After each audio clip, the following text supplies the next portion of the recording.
Optimism isn't sunshine and rainbows. It's fixing things, changing the way we fix things. It's running the world on smarter energy. Because if optimism never stops, then change can't either. GE Vernova, the energy of change. Breathe deep. Imagine your legs more limber in Duluth Trading Double Flex Denim. Envision euphorically squatting for that can of suds, bending for your toolbox in a state of bliss, lunging for your laser level on a whole new level. Relax and allow the flex to fill you with ability. Find your inner flex in Double Flex Denim only at Duluth Trading. Hello and welcome. I'm your haunted host, Jennifer. This week we are celebrating Halloween. Can you feel the energy? This time of year, the leaves are crackling underneath our feet, shadows stretch long across the land, and the wind carries whispers of voices. Welcome to the Spirit Parlor. Thank you for joining me tonight. We're going to celebrate Halloween and step into Samhain, the ancient Celtic festival where the living honor the dead and the world turns towards darkness and mystery. Samhain is said to be the origin of modern Halloween, a night when the veil between worlds is thin, when ancestors might visit, and when divination and reflection guide us into the year to come. Personally, this time of year has always been my absolute favorite, even as a little girl, and now, as an adult, as a medium with a passion for blending with those who have passed during spirit communication, it all weaves a complete picture for me. And I'm so happy to share all of it with you. Tonight, as Samhain nears, I'll guide you through traditions in herbs and crystals, in divination practices, and of course, some chilling stories whispered from the other side. Long before trick-or-treating and carved pumpkins, Celtic people celebrated Samhain as the final harvest festival, marking the end of the old year and the beginning of winter, the darker half of the seasonal cycle. Fires were lit on hilltops to protect against spirits and guide lost souls home. They celebrated abundance, honored ancestors, and glimpsed the future through divination. Over time, these ancient customs evolved, merging with other traditions to become what we know today as Halloween: costumes, treats, and jack-o'-lanterns. Understanding Samhain and knowing how Halloween came to be, let's step closer to the hearth, where smoke curls from herbs and the scent of magic fills the air. These plants were used for protection, guidance, and connection with the spirits. Like I said, certain herbs are tied to Samhain, each carrying a unique power for protection, vision, and connection. Sage cleanses and protects, clearing the way for spirits to pass safely. Mugwort enhances psychic abilities and dream work. Rosemary purifies offerings and helps us remember ancestors. Thyme brings courage and grounding energy, while cinnamon invites warmth and prosperity during the dark season. You can burn these herbs as incense, make small satchels for your altar, or sprinkle them into offerings for spirits. Let the fragrance guide your attention to the unseen. Just as herbs carry energy and intention, so too do the stones we place on our altars. Each crystal hums with its own vibration, guiding and protecting as we reach toward the unseen. Here are a few crystals that are wonderful to work with during Samhain. Black tourmaline shields and protects during spiritual work. Amethyst enhances psychic clarity and insight. Smoky quartz grounds us in times of uncertainty. And moonstone connects to lunar cycles and encourages reflection.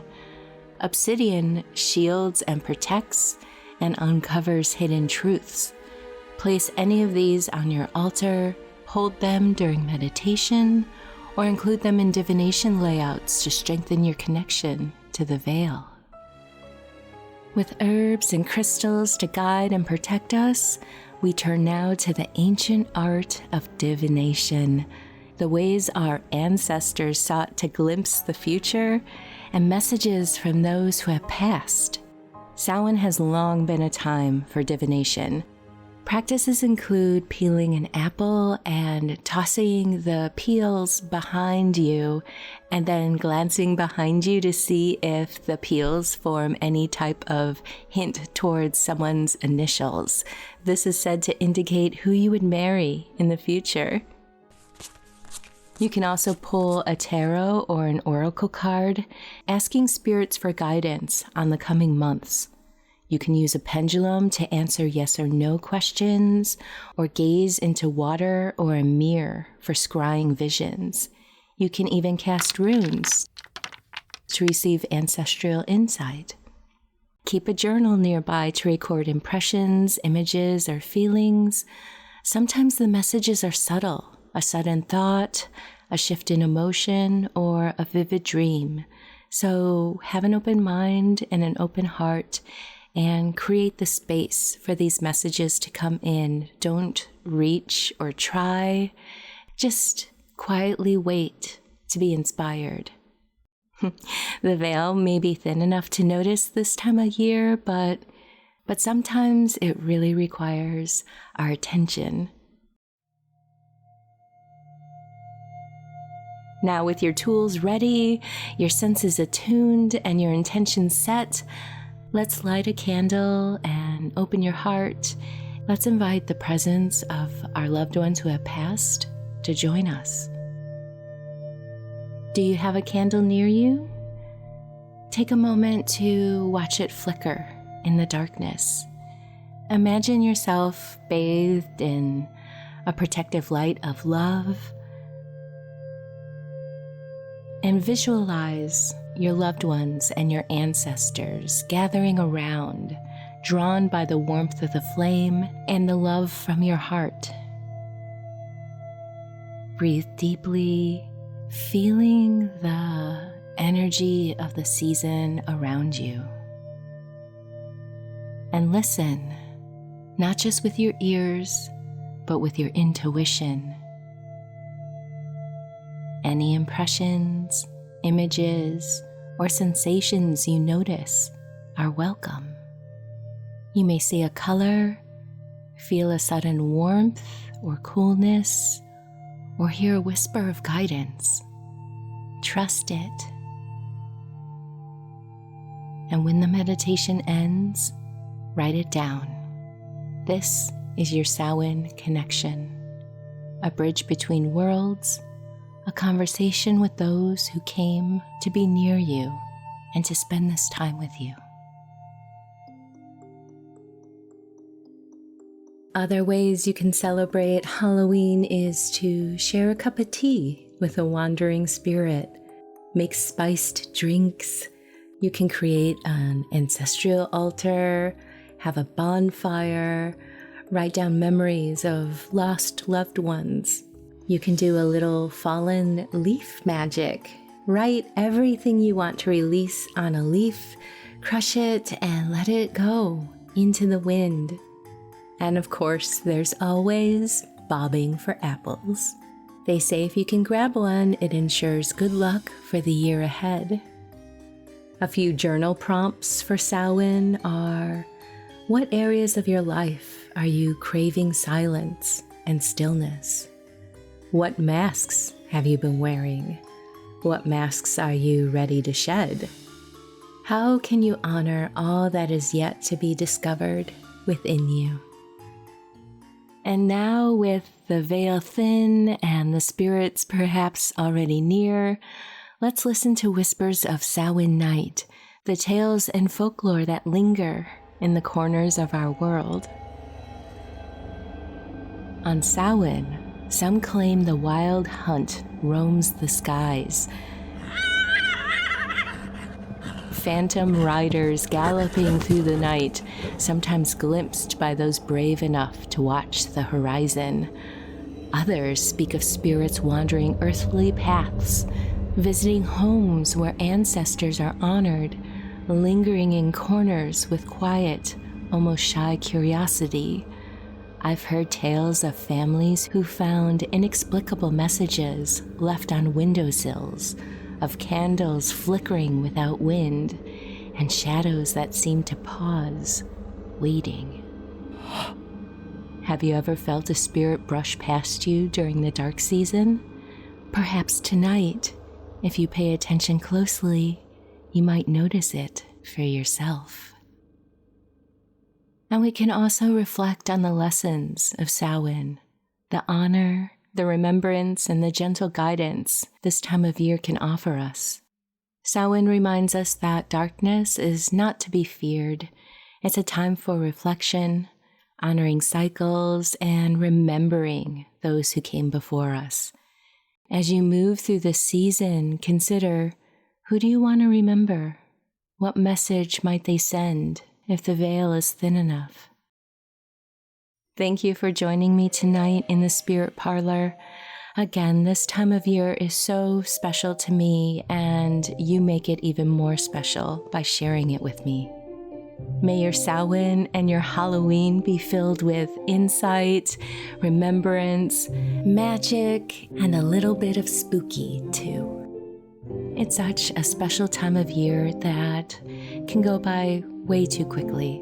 So thank you for sharing a few moments with me. Take care and happy Halloween.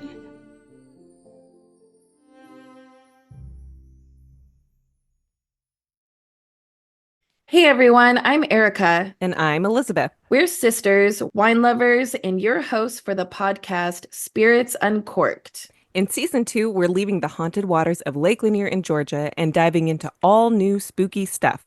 Shadow people? I've seen them. Haunted military bases? I've served on one. Local restaurants with ghostly reputations? I work at one. Okay, if something spooky doesn't happen to you, I worry about you. The paranormal is my normal. Plus, we'll sip and chat with horror authors, fascinating guests, and test out some superstitions along the way. Knock on wood. So uncork a bottle and pour a glass of the paranormal with us on season 2 of Spirits Uncorked. Get ready for sips, scares, and sisterly sarcasm.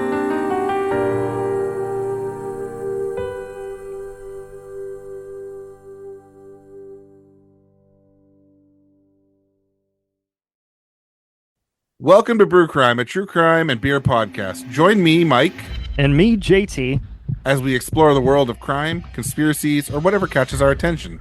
This is a podcast where we pick a theme, cover a few cases, and pair them with a brew. Between themes, we do what we call Brew Crime News, a funny look at current news stories, be it crime, animals, sports, or even celebrities. You can find us on all social media at Brew Crime. Our website is brewcrime.com. And you can find us on any podcast app at Brew Crime Podcast. Join us as we discuss the horrible crimes that surround us, and maybe, definitely, tip a bottle or two back as you do it. Drink with us weekly.